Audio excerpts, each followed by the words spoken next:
So how long have you actually been farming for? Just 3 years. It was just barely over 3 years at the moment. We looked for the property for 2 years before that, but we've only been out here since September 2011.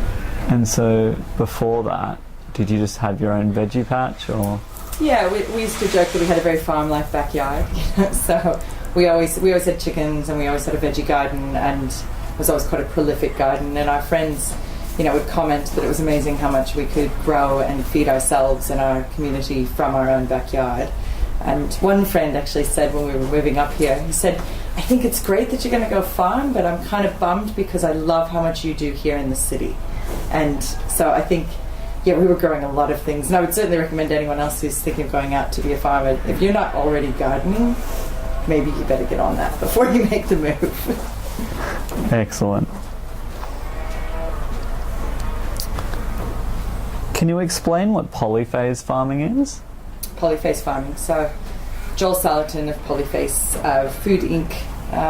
Fame that most people would know, he has developed this multi-species model that has all vertical integration and supply chain control and direct sales. And so the many faces, polyphases, is about the farmer not just being kind of a single, there's not just one job that they do, they have to do all the jobs, really. You do as much labor as Joel has some pretty simple rules that he follows, which are, if you can do it yourself, do.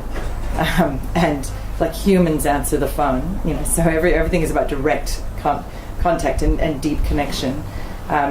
He raises a diverse range of species because of the way that they interact together. So the way, if you have chickens following the cattle, of course, then the chickens are dealing with any worm load that they might be getting, that the cattle might be leaving behind.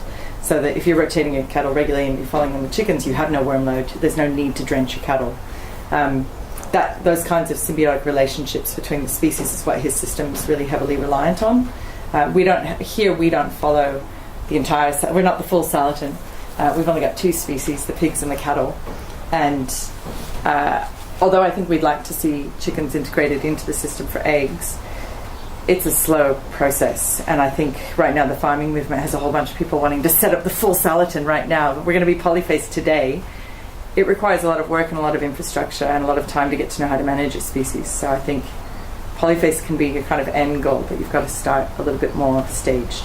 So just then you said you only run cattle and pigs, but you also do have sheep and chickens, but you're just saying more as a commercial basis? Yeah, commercially, that's right. And like I said, as I said to you before, we're eating the sheep at the moment to completion. We're not trying to breed them and keep them going. Yeah. Sure.